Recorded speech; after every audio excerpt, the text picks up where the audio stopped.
அஸ்ஸலாமு அலைக்கும் வரஹ்மத்துல்லாஹி வபரகாத்துஹு. அன்புக்குரிய சகோதர சகோதரிகளே, இன்றைய காலகட்டத்திலே நாம் எல்லாரும் தேடக்கூடிய ஒரு அதிமுக்கியத்துவம் வாய்ந்த விஷயம் என்று ஒன்று இருக்குமேயானால் அது ஆரோக்கியமான வாழ்க்கை தான். நோய் நொடிகள் இல்லாமல், மருத்துவமனையினுடைய அதிகபட்சமான செலவுகள் இல்லாமல், படுத்த படுக்கையில் ஆகிவிடாமல், உடலினுடைய உள் உபாதைகளினால், உடலினுடைய உள் உறுப்புகளுடைய செயல்பாடுகளினால், அதனுடைய இயக்கத்தில் ஏற்பட்ட தடையினால் ஏற்பட்ட உபாதைகள், பிரச்சனைகள், இந்த மாதிரியான அடுக்கிக் கொண்டே போகலாம். எக்கச்சக்கமான நோய்களோடும் பிரச்சனைகளோடும் உடல் ஆரோக்கிய கேடோடும் இன்றைக்கு நிறைய மனிதர்கள் தவித்து கொண்டிருக்கக்கூடிய சூழலை நம்மால் பார்க்க முடிகிறது. அப்போ ஆரோக்கியம் இன்னைக்கு எல்லாத்துக்கும் தேவை.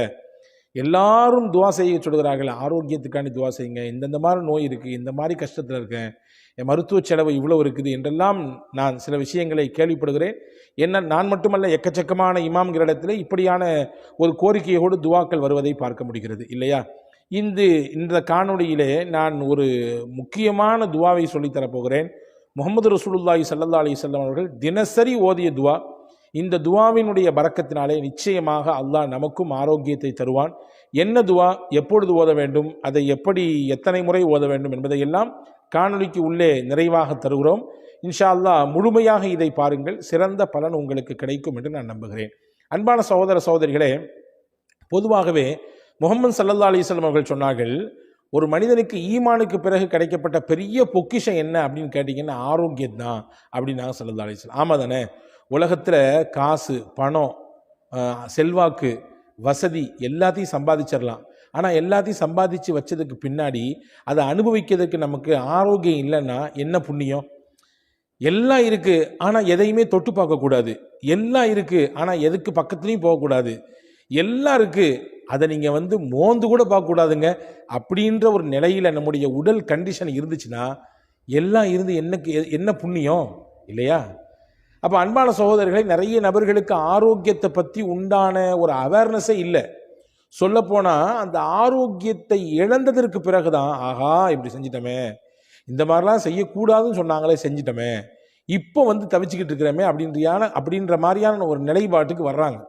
இப்ராஹிம் பின் அதுஹம் ரதியல்லாஹு அன்ஹு என்று சொல்லக்கூடிய ஒரு சிறந்த இறைநேச பெருமகனார் அவங்க சொன்னாங்க, பொதுவாகவே எப்போ மனுஷனுக்கு அருள் புரியும்னா, எப்போ அல்லாஹ் நம் மீது வழங்கியிருக்கக்கூடிய அந்த அருள் கிருபை ஒருத்தனுக்கு விளங்கும்னா அதனுடைய ஆப்போசிட்டை பார்க்கும்போது தான் புரியும்னாங்க. ஒரு விஷயத்தினுடைய ஆப்போசிட்டை பார்த்தா தான் உனக்கு அல்லாஹ் எவ்வளோ பெரிய கிஃப்டை கொடுத்துருக்கான், எவ்வளோ பெரிய சிறப்பை கொடுத்துருக்கான், எவ்வளோ பெரிய அருளை நீ சுவைச்சிக்கிட்டு இருக்கன்றது புரியும். உதாரணமாக சொல்கிறேனே, வெயிலில் நின்னாதான் அதுக்கு நேர் ஆப்போசிட் என்ன, நிழலினுடைய அருமை தெரியும் இல்லையா? கோடை காலத்துக்கு வந்தாதான் மழையினுடைய அருமை நம்மிலே பலருக்கு தெரிகிறது இல்லையா? அதே மாதிரி இழப்புக்கு வந்தாதான், இழப்பின் சமயத்தில் தான் நம்ம லாபகமாக இருக்கும் பொழுது ஏற்பட்ட நிலைப்பாட்டினுடைய உண்மைத்தன்மை நிறைய நபர்களுக்கு புரிய வருது. அதே மாதிரி தான் நோயினுடைய வாசலுக்கு வந்தாதான் ஆரோக்கியத்தினுடைய அந்த விலை மதிப்பற்ற சூழல் நமக்கு புரிகிறது. எனவே அன்பான சகோதரர்களே, நாம் ஆரோக்கியத்தை இழந்து விட்டோமே, இப்படி ஒரு நோயில் இருக்கிறோமே, இப்படியான ஒரு மருத்துவ செலவோடு டெய்லி கடந்து போராடிட்டு இருக்கிறோமே, இதுக்கெல்லாம் ஒரு விடிவு காலமே வராதா? இதுக்கெல்லாம் நமக்கு ஒரு சரியான ரூட்டே கிடைக்காதா என்பன போன்ற அந்த அவநம்பிக்கையோடு இருப்பதை முதலில் நீங்கள் கைவிடுங்கள். நிச்சயம் எல்லாத்துக்கும் தீர்வு இருக்கு. தீர்வு இல்லாமல் இல்லை. ரசூலுல்லாஹ் சொன்னாங்க, எந்த ஒரு நோயாக இருந்தாலும் அதற்கும் அல்லாஹ் ஒரு மருந்தை வைத்திருக்கிறான். மருந்தில்லாத நோய்களே இல்லை. எனவே எல்லா நோய்க்கும் மருந்துண்டு என்று நம்புங்கள். வெளியிலிருந்து உட்கொள்ளக்கூடிய மருந்துகள் எப்படி அவசியமோ அதே போன்றுதான் ஆன்மீக மருந்தும் அவசியம். நம்முடைய மனதிற்கு, நம்முடைய திடமான உறுதியான எண்ணத்திற்கு, நம்முடைய தன்னம்பிக்கைக்கு, இறை நம்பிக்கைக்கான ஒரு மருந்து தான் ஆன்மீக மருந்து. அது குர்ஆனும் முஹம்மது நபி ஸல்லல்லாஹு அலைஹி வஸல்லம் அவர்கள் கற்றுத்தந்தது. அதை தான் இன்றைக்கு நான் சொல்லித்தரப் போகிறேன். பெருமானா ஸல்லல்லாஹு அலைஹி வஸல்லம் அவர்கள் தினசரி ஓதுவார்கள் ஒரு துவாவை. ஹதீஸிலே வந்திருக்கிறது, அபூதாவுதிலே இந்த ஹதீஸ் இடம்பெற்றிருக்கிறது. அதே மாதிரி அஹமது ஷரீஃபிலே இந்த ஹதீஸ் இடம்பெற்றிருக்கிறது. ரசூலுல்லாஹி ஸல்லல்லாஹு அலைஹி வஸல்லம் காலையிலும் மாலையிலும் 3 தடவை இந்த துவாவை ஓதுவார்கள். நீங்கள் கவனிச்சுக்கணும், நோயாளிகளாக இருக்கக்கூடியவங்களும் சரி, பிரச்சனையோடு இருக்கிறேன், இந்த மாதிரியான ஒரு அறுவை சிகிச்சை இருக்குது, அல்லது இந்த குறிப்பிட்ட நோயில் நாள்பட்ட நோயில் நான் கடந்து நொந்துக்கிட்டு இருக்கிறேன், வலியோடும் வேதனையோடும் புறக்கணிப்புகளோடும், ரொம்ப பெரிய வலி அது, நம்மளை புறக்கணிக்கிற ஒரு சூழல் இருக்குது, அது பெரிய வலியை தரும். இப்படி பல புறக்கணிப்புகளையும் வலிகளையும் வேதனைகளையும் இந்த வாழ்க்கையில் நான் சந்திச்சுக்கிட்டு இருக்கிறேன். சில நேரங்களில் இப்படியும் சில நோயிலே கிடப்பவர்கள் யோசிக்கிறது உண்டு. ஆனால் அந்த யோசனை சரியானதுன்னு நான் சொல்ல மாட்டேன்.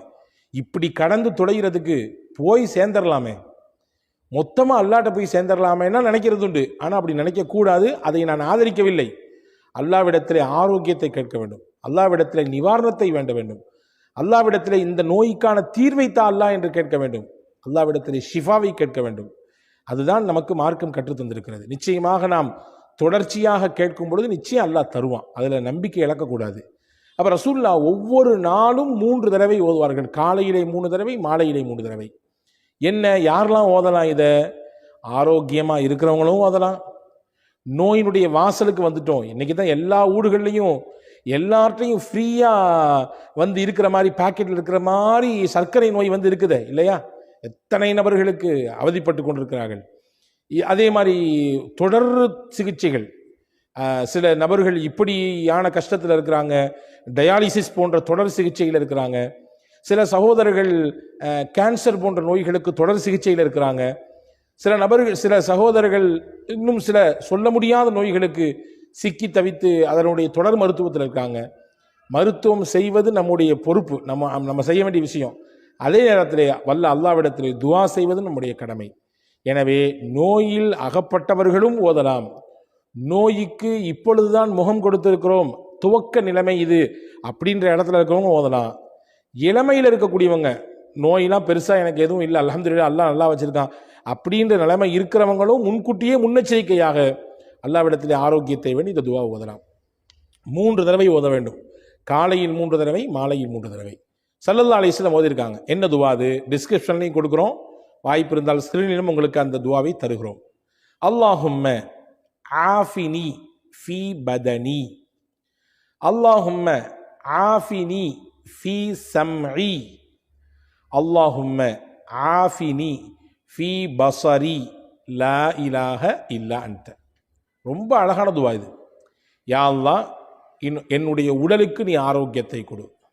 யா அல்லாஹ், என்னுடைய செவிப்புலனுக்கு நீ ஆரோக்கியத்தை கொடு. யா அல்லாஹ், என் பார்வை திறனுக்கு நீ ஆரோக்கியத்தை கொடு.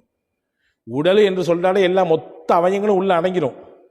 ஆனால் எக்ஸ்பெஷலி ரொம்ப முக்கியத்துவப்படுத்தி ரசூல் ஸல்லல்லாஹு அலைஹி வஸல்லம் செவியையும் பார்வையையும் என்ன செய்கிறாங்கன்னு சொன்னால் முன்னிலைப்படுத்துகிறாங்க. பொதுவாகவே இந்த ரெண்டும் மனிதனுடைய உறுப்புகளை ரொம்ப முக்கியமான உறுப்பு. பார்வை இருந்தால்தான் பலதை பார்க்க முடியும், செவித்திறன் இருந்தால்தான் பேசுவதை கேட்க முடியும். இந்த ரெண்டுமே ஒரு விஷயத்தை கிரகித்துக் கொள்வதற்கு, உள்வாங்கிக் கொள்வதற்கான மிக முக்கியமான அவயங்கள், மிக முக்கியமான உறுப்புகள். காலப்போக்கில் சில நேரங்களிலே சிலருக்கு இந்த உறுப்பின் செயல்பாடு முற்றிலுமாக அருந்து போயிடுது. காலப்போக்கில் சில நபருக்கு பார்வை இல்லாமல் போயிடுது. காலப்போக்கில் சில நபர்களுக்கு செவிப்புலன், அந்த கேட்கும் ஆற்றல், அந்த திறன் இல்லாமல் போயிடுது. எனவே அதை முக்கியத்துவம் படுத்தி ரசூல் ஸல்லல்லாஹு அலைஹி வஸல்லம், யா அல்லாஹ், என் உடம்புக்கு நீ ஆரோக்கியத்தை தரணும், என்னுடைய பார்வைக்கும் என்னுடைய செவிப்புலனுக்கும் நீ கொடுக்கணும்னு கேட்டாங்க. லா இலாஹ இல்லா அன்த, உன்னை தவிர வணங்குவதற்கு தகுதியானவன் யாருமே இல்லை. இந்த துஆவை ரசூலுல்லாஹ் என்ன செய்வாங்களாமா, டெய்லி காலையில் 3 தடவை ஓதுவாங்களாம், மாலையில் 3 தடவை ஓதுவாங்களாம். இந்த துஆவை பற்றி எழுதும் பொழுது பெருமக்கள் சொல்றாங்க, யார் இதே நம்பிக்கையோடு, ரசூலுல்லாஹ்வுடைய பரக்கத்தான நாவிலிருந்து வந்த துஆ இது, ரசூலுல்லாஹி ஸல்லல்லாஹு அலைஹி வஸல்லமுடைய திருநாவினால் தினசரி மொழியப்பட்ட ஓதப்பட்ட துஆ இது. அந்த நம்பிக்கையில், அந்த யகீனோடு எவர் ஒருவர் இந்த துஆவை தினசரி 3 முறை, காலையிலும் 3 முறை, மாலையிலும் ஓதி வருகிறாரோ, நிச்சயமாக அல்லாஹ் அவருக்கு ஏற்படுத்தி இருக்கக்கூடிய அந்த சுகவீனத்திலிருந்து மாற்றத்தை தருவான். அவருக்கு ஏற்பட்டு போயிருக்கக்கூடிய ஆரோக்கிய கேடிலிருந்து அவர் வெளியே வருவார்.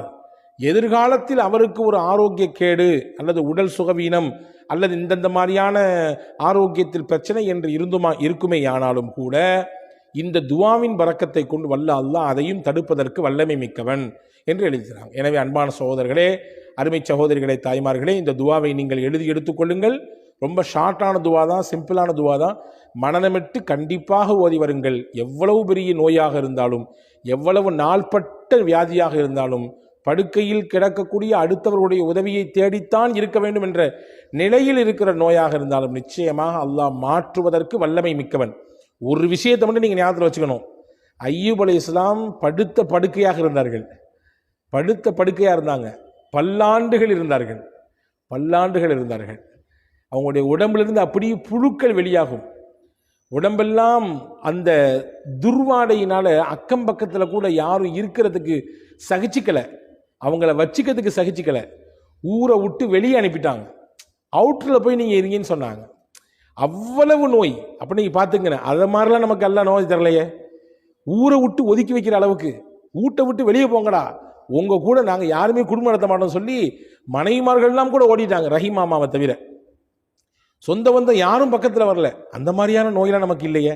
அப்படி நோயில இருந்த சமயத்திலும் கூட நம்பிக்கை இழக்காமல், மனம் தளராமல், இந்த வார்த்தை நல்லா கவனிக்கணும், மனம் தளராமல், இறைவனின் மீது இருக்கக்கூடிய நம்பிக்கையை இழக்காமல் போராடினாங்க. வாழ்க்கைனா போராடணுங்க. போராடி இருந்தால்தான் நம்மிடத்தில் இருக்கக்கூடிய அந்த எதிர்ப்பு சக்தி அணு இருக்குதுல்ல, அது வீரியம் பெறும். எப்போ ஒருத்தருக்கு போராட்ட குணம் இல்லையோ அவர்கிட்ட இருக்கக்கூடிய அந்த எதிர்ப்பு சக்தி ஆற்றல் இருக்க குறைஞ்சு போயிடும். போராடணும், எல்லாத்தோடும் போராடணும். போராடத்தான் நம்முடைய இரத்தத்தில் இருக்கக்கூடிய அந்த சிகப்பணுக்களுடைய ஆற்றல் பெருகும் இல்லையா? எனவே அன்பான சகோதரர்களே, ஹஜ்ரத் அய்யூப் அலைஹிஸ்ஸலாம் போராடினாங்க. கடைசி வரைய நம்பிக்கை இழக்காமல் இருந்தாங்க, மனம் தளராமல் இருந்தாங்க. அவ்வளவு பெரிய நோய் எந்த மருத்துவத்துக்கும் போல. தண்ணி எடுத்து குடிங்கன்னா இல்ல, அந்த தண்ணி எடுத்து தலையில் ஊற்றிக்கிங்கன்னா முடிஞ்சு போச்சு, எல்லா நோயும் முடிஞ்சு போச்சு. உள்ள தண்ணீரை கொடுத்தாங்க, உள்ளே இருந்த எல்லா நோய்க்கும் உள் உறுப்புகள் எல்லாம் கொஞ்சம் அப்படி இப்படி இருந்துச்சு. இந்த தண்ணி போச்சு, எல்லாம் கிளியர் ஆயிடுச்சு. தண்ணி எடுத்து தலையில் ஊற்றுங்கன்னா இல்ல, தலையில் ஊற்றிக்கிட்டாங்க. வெளி உறுப்புகளில் இருந்த எல்லா நோயும் நல்லா போச்சு. அல்லாஹ் நாடினால் தண்ணீரை கொண்டு மொத்த நோயையும் ஒன்றுமில்லாமல் ஆக்கி விடுவான் என்பதற்கு அய்யூப் அலைஹிஸ்ஸலாம் மிகப்பெரிய சான்று. எனவே நம்பிக்கை இழக்கக்கூடாது, மனம் தளரக்கூடாது. நோயாளிகளுக்கு நம்ம சொல்லிக்கிட்டே இருக்க வேண்டிய விஷயம் தான். ஏன்னா நோய் வாய்ப்பட சமயத்தில் அதுதான் இழந்துருவாங்க, அதுதான் அவங்கள்ட்ட போயிடும். ஏன்னா யாருமே கண்டுக்கிறது இல்லையே, யாருமே பார்க்கறது இல்லையே, யாருமே வர்றது இல்லையே, யாருமே நம்ம கூட பேசுறது இல்லையே, நம்ம படுத்து கிடக்கிறோமே, நம்ம பெட்டில் ஆயிட்டோமே. எல்லாரும் நம்ம நல்லா இருக்கும்போது வந்து பேசினாங்க, வந்து கூப்பிட்டாங்க, வந்து பார்த்தாங்க, 4 இடத்துக்கு நம்ம கூட்டு போனாங்க. இப்போ யாருமே வந்து பார்க்கறது இல்லையே, யாருமே நம்ம பேசுறது இல்லையே அப்படின்ற ஒரு எண்ணப்பாடு அவங்க ஒரு குறிப்பிட்ட தடவை அதை திரும்ப யோசித்து தங்களுக்கு தாங்களே தாழ்வு மனப்பான்மை கொள்ளக்கூடிய சூழலுக்கு தள்ளப்படுறாங்க. ஒரு பொழுது இழக்க வேண்டாம். யார் பார்த்தாலும் பார்க்காட்டியும், யார் பேசினாலும் பேசாட்டியும், நான் என்னை படைச்ச ரப்பிட்ட பேசிட்டே இருப்பேன். அவன் என்னையை பார்த்துக்கிட்டே இருக்கான், நிச்சயம் என்னை கைவிட மாட்டான். மனம் தளராமல் இருங்கள். இது நான் உங்களுக்கு சொல்வதனுடையாக எனக்குமே சொல்லிக் கொள்கிறேன். நாளைக்கு எனக்கும் ஒரு நோய் என்றால் நானும் இந்த எண்ணத்தோடு தான் இருக்க வேண்டும். மனம் தளராமல் போராட வேண்டும். இந்த துவாவை ஓதுங்கள். நிச்சயம் வல்ல அல்லாஹ் நிச்சயமாக அதிலிருந்து வெளியே வருவதற்கான வாய்ப்பை தருவான். வல்ல அல்லாஹ் உங்களுக்கும் எனக்கும் சிந்திக்கக்கூடிய, அதன்படி தொடர்ந்து செயலாற்றக்கூடிய நல்ல தௌஃபீக்கை, நாயகத்தின் வழியிலே நிலைத்து வாழக்கூடிய நல்ல வாய்ப்பை அல்லாஹ் உங்களுக்கும் எனக்கும் எல்லா மக்களுக்கும் வழங்குவானாக. ஆமீன். வஸ்ஸலாம்.